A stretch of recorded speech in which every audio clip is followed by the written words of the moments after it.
with the basketball. Little inside out, and it's good. Clark again, nodding her head and celebrating. She's the best in the game. Caitlin Clark's career-high performance in Fever's key when Over Sky draws rave reviews from LeBron James. Late in the fourth quarter on Friday, her nights were complete. Caitlin Clark walked off the floor and asked the crowd to make some noise. Thousands roared in approval. No matter that it wasn't a home game for the Indiana Fever, the Clark show travels. And its latest stop was one of its most impressive yet, a 100-81 win over the Chicago Sky, and a career high for the main attraction. Clark, who finished 31 points, 4 rebounds and 12 assists, put together her stunning performance in front of legends such as Shaquille O'Neal, in town to support Angel Reese and Sue Bird, who was there in conjunction with the Barbie campaign. LeBron James wrote on social media. In a reply to another post, he called her "so cold" before reposting her highlights. In addition to the best scoring night of her young career, Clark also posted the 5th 30-point, 10-assist game in league history, and her 5th outing of at least 20 points and 10 assists, the most such performances in a single season all time. Fever coach Christy Sides was most impressed with her poise. Clark turned it over just 3 times. She did an excellent job late in the game. When we didn't have the advantage in transition, she was pulling the ball out, Sides said. That's just the growth. That's things we weren't doing earlier in the season. She's recognizing those things. She's making some play calls. We try to get her to understand what our advantages will be with certain play calls versus certain teams.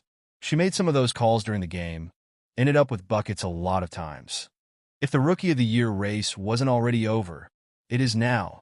With Reese, her main competition for the award, on the other side, Clark was far and away the best player on the floor. She controlled the game with her playmaking, reined in three-pointers, and frustrated her defenders into multiple hard fouls, all with the exuberance of a player who now feels completely comfortable at this level.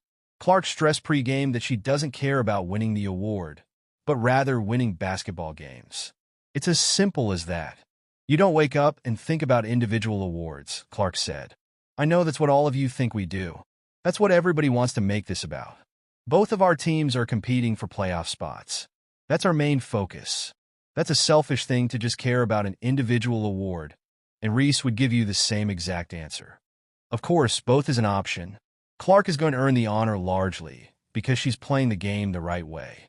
She's leaned into being a playmaker and leads the league with 8.3 assists per game. The Fever's offense is humming as a result. Since their 2-9 start, when they had to play 11 games in 20 days against an array of title contenders, they boast a league-best 107.2 offensive rating. That in turn has led to wins. The Fever are 14-7 in that stretch, including 5-1 post-Olympic break, to claw their way back to .500. After Friday's victory, Indiana, 16-16, has overtaken the Phoenix Mercury, 16-16, for 6th place and are closer to 4th than they are to 9th. Soon, they'll clinch their first playoff appearance since 2016, ending the longest active drought in the league. For now, Clark said she's proud of her group for keeping a day-by-day approach. That's an old cliché, but it's hard to argue with the results. Soon, the Fever will bring their extravaganza to an arena near you for a special playoff tour. Clark, as always, will be front and center. Caitlin Clark just gives you energy. That's just who she is, Sides said. She keeps it light, but she knows when to turn it on. She's a competitor, just a fierce competitor.